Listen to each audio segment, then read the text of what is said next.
नमस्कार, मैं हूं अजय प्रकाश और आप देख रहे हैं जनज्वार। बंगाल चुनाव के बाद लगातार हिंसा की खबरें आ रही हैं। कहा यह जा रहा है कि वहां फिर से लोग एक दूसरे के दफ्तरों को, खासकर विरोधी पार्टियों के दफ्तरों को जलाने लगे हैं। बीजेपी इस बात को लेकर कोरोना पर कम और वहां हो रही हिंसा को लेकर ज्यादा देश भर पर ध्यान केंद्रित कराना चाह रही है। पिछली बातचीत जब हमने की थी बंगाल चुनाव से पहले, तो उस वक्त भी हमारे साथ प्रकाश रे के थे, के रे, माफ करिएगा, प्रकाश के रे थे। और आज भी हमारे साथ प्रकाश के हैं। हम इनसे एक बात जानना चाहेंगे। वह बात महत्वपूर्ण थी जब पिछली बातचीत में इन्होंने कहा था कि वहां की राजनीतिक संस्कृति में हिंसा शामिल है। फिर से एक बार प्रकाश जी, वहां हिंसा शुरू हो गई है। अभी जो हिंसा चल रही है वह क्या उसी पुरानी परंपरा की देन है या कुछ नई बात है? अजय जी, अपने कार्यक्रम में बुलाने के लिए धन्यवाद जी। और जहां तक बंगाल की बात है, जैसा आपने खुद कहा कि वहां की राजनीतिक संस्कृति में हिंसा है और हम उसी का एक कंटिन्यूएशन देख रहे हैं आज। लेकिन मुझे यह समझ में नहीं आ रहा है कि कौन सी पार्टी किससे शिकायत कर रही है। जैसे कि लेफ्ट वाले कह रहे हैं कि भाई उनके ऑफिसेस पर हमले हुए, उनकी एक महिला कार्यकर्ता की हत्या हुई है। भारतीय जनता पार्टी के लोगों ने कहा है कि 9 लोगों की हत्या हुई है। और मैं कुछ रिपोर्ट्स देख रहा था जिसमें तृणमूल कांग्रेस ने भी कहा है कि हमारे लोग भी हताहत हुए हैं, मारे गए हैं और हमारे लोगों को भी डराया धमकाया गया, मारपीट की गई है। तो पहली चीज तो यह है कि शिकायत कौन किससे कर रहा है, क्योंकि अगर ये राजनीतिक संस्कृति है तो इसका मतलब कि सबकी साझेदारी की संस्कृति है ये, तीनों खेमों की। और हमने चुनाव के कैंपेन के दौरान देखा कि किस तरीके की वारदातें होती रही लगातार, और इनफैक्ट चुनाव की घोषणा से पहले से। फिर मैं अब आते हैं कि भारतीय जनता पार्टी और लेफ्ट पर पहले बात कर लें। भारतीय जनता पार्टी में तृणमूल कांग्रेस के सबसे सीनियर लीडर रहे मुकुल राय और शुभेंदु अधिकारी हैं। खुद शुभेंदु अधिकारी जो राजनीतिक सामंतवाद है उनका मिदनापुर इलाके में, वो सबको उससे परिचित है और बहुत तरीके की सांगठनिक और संगठित हिंसा में उनका नाम आता रहा है। नंदीग्राम मूवमेंट से पहले भी, नंदीग्राम मूवमेंट के बाद भी, करीब 1.5 दशक से।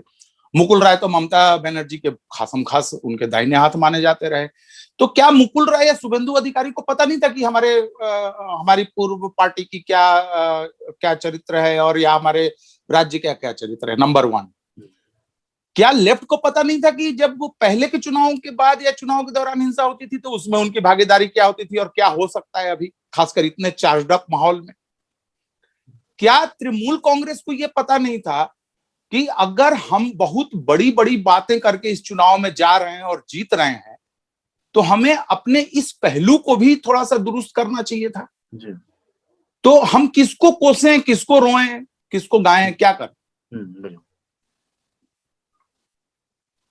तो ये बताइए कि आपके कहने का से ये बोध निकल रहा है कि मतलब सबका तालमेल और घालमेल है इसमें, यही कुल ले दे के मतलब है। बिल्कुल, जिसको जहां जो ताकतवर है, जिसका जहां पे वर्चस्व है, वो वहां पर हिंसा करता रहा है और आगे भी। जैसा अभी मुझे भी लग रहा था कि तृणमूल कांग्रेस एक बहुत कठिन बैटल को जीत के आई है और उस बैटल से देश भर में अलग अलग मैसेजेस गए हैं।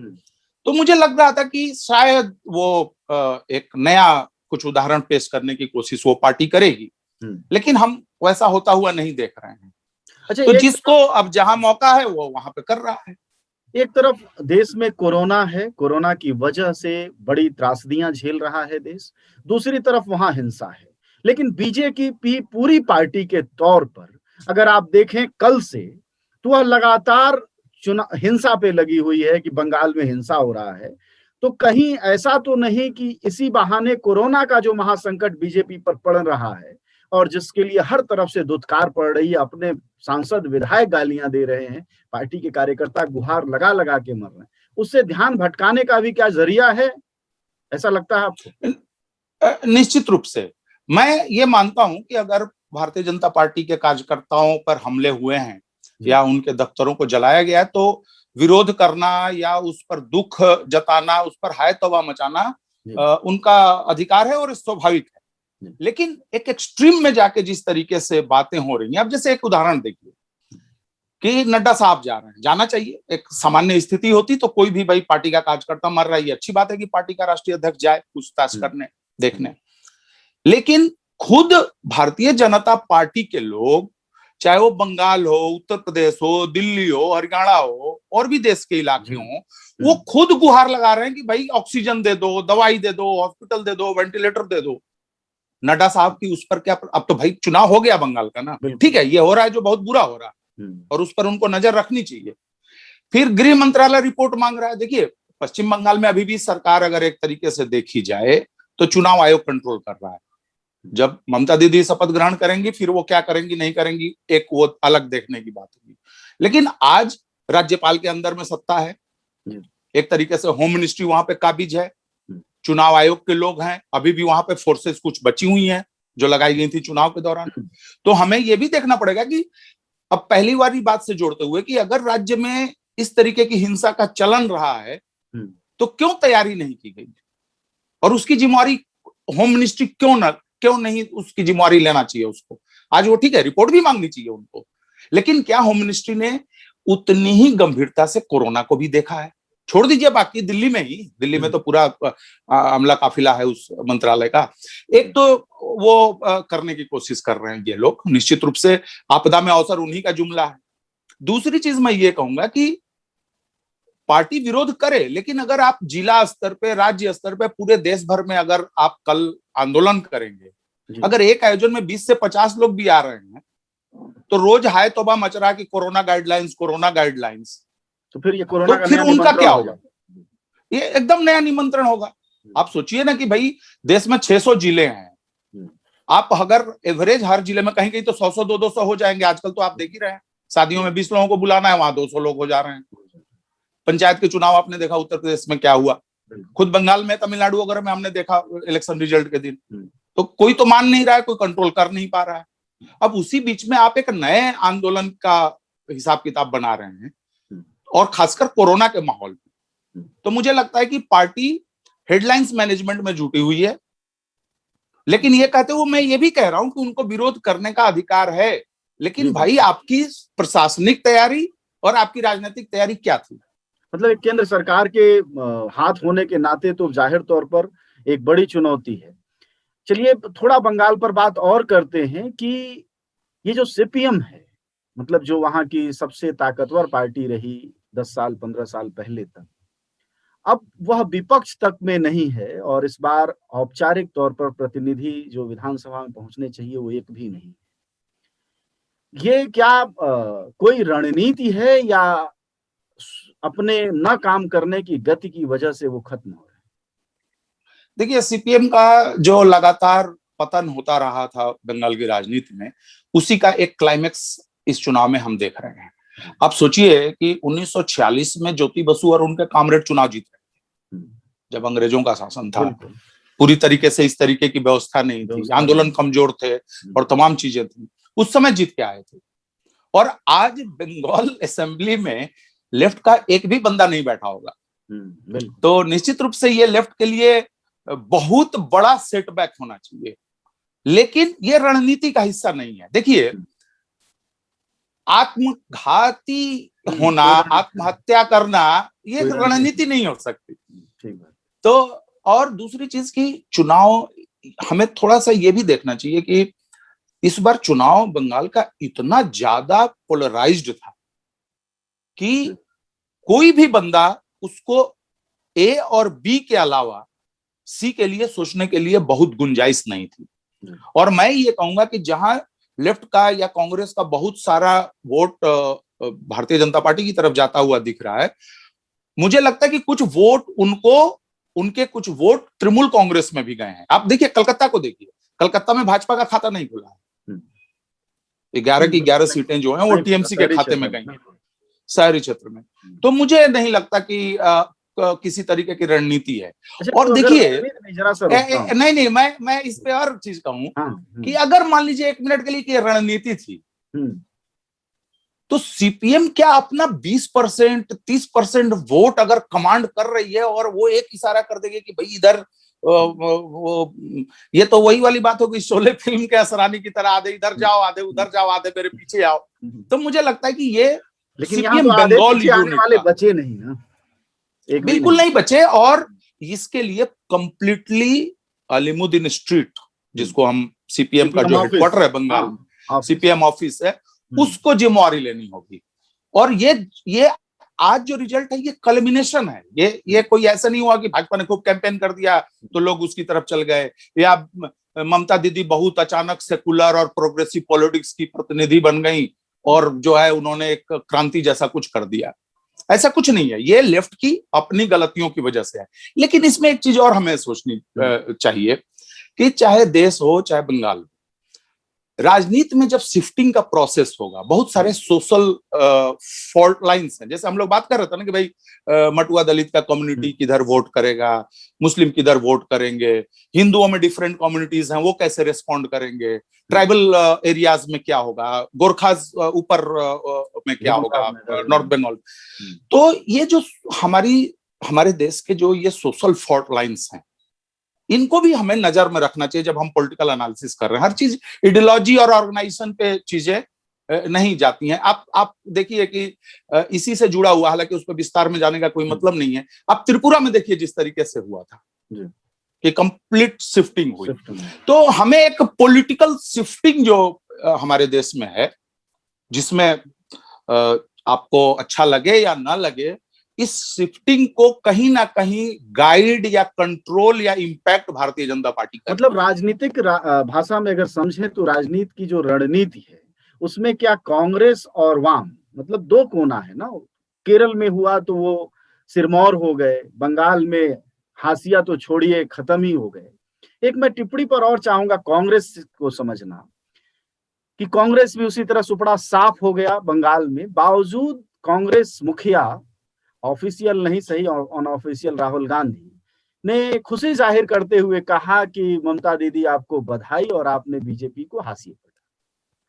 तो बधाई तक तो ठीक था, हाशिए पर डालना भी ठीक था, लेकिन एक पार्टी का मुखिया अपने पार्टी का सुपड़ा साफ होने के बावजूद यह खुशी खुशी जो मैसेज दे रहा है, यह भी क्या कांग्रेस की कोई रणनीति है या रणनीति नहीं है?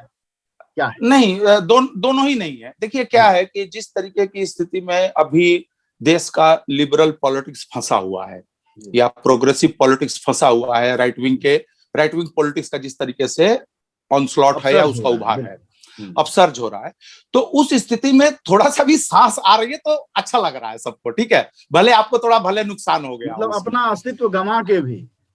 हाँ, क्योंकि यहाँ तो जान पे बनाई है ना एक तरीके से। तो मुझे लगता है कि राहुल गांधी के अटरेंस को बहुत सिंपलिस्टिक एक नॉर्मल रिएक्शन के रूप में देखा जाना चाहिए। लेकिन राहुल गांधी हो, अधीर रंजन चौधरी हो या विमान दा हो, विमान बसु, मतलब बंगाल के परिप्रेक्ष्य में अगर देखा जाए तो पिछले 5 साल से आप तृणमूल कांग्रेस को 50 तरीके से जो है आप उनको आप 50 कुछ डिस्टर्ब हुआ था क्या? हाँ, आपके वीडियो गया था, आ गया वापस।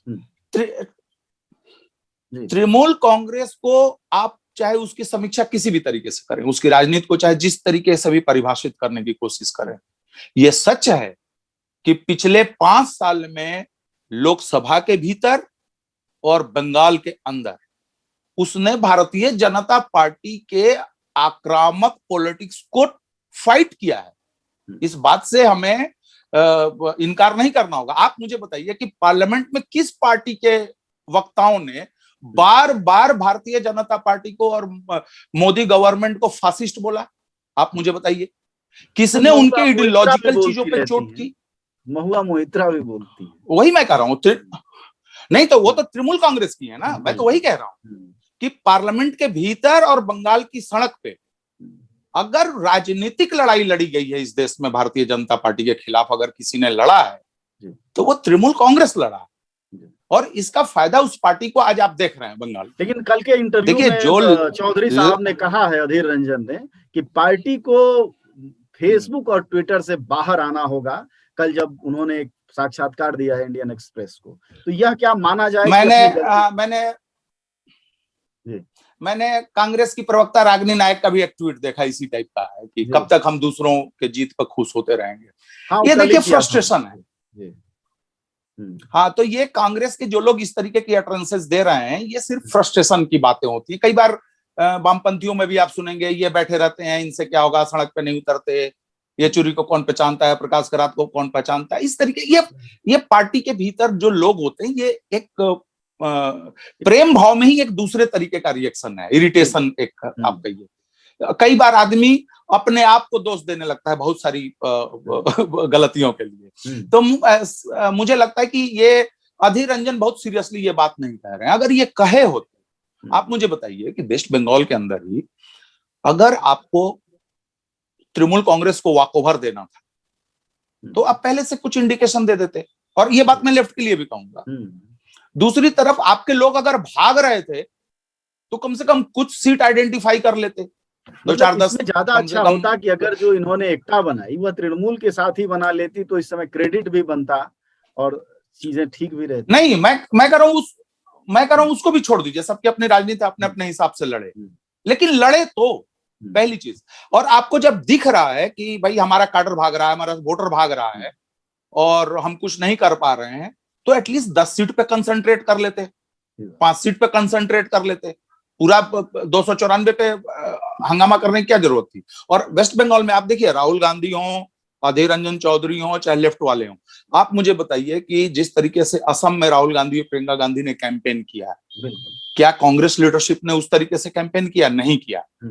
क्या जिस तरीके से सोशल मीडिया में लेफ्ट के लोग केरल को लेके जिस तरीके की बातें करते रहे, कोरोना कंट्रोल को लेके या वहां के लीडरों की छवि के बारे में, उनके अच्छे कामों के बारे में, क्या वेस्ट बंगाल पार्टी के लिए उनके कैंपेन ने उतनी मेहनत की? रणनीति की कह रहा हूं कि कहीं ये रणनीति तो नहीं थी कि अपने को साफ भले कर दें लेकिन बीजेपी को नहीं जीतने देना है, यह कोई रणनीति थी क्या इन दोनों पार्टियों की? नहीं, रणनीति नहीं थी, ये वही बात है, मुंदाऊ आंख कहता हूं कुछ नहीं। अब देखने से इनका मतलब आप एक हकीकत को ही जो है, अरे यार ये आई कांट डू एनीथिंग, ये वो क्या करें यार, अब ये हो के ही रहेगा, यू नो।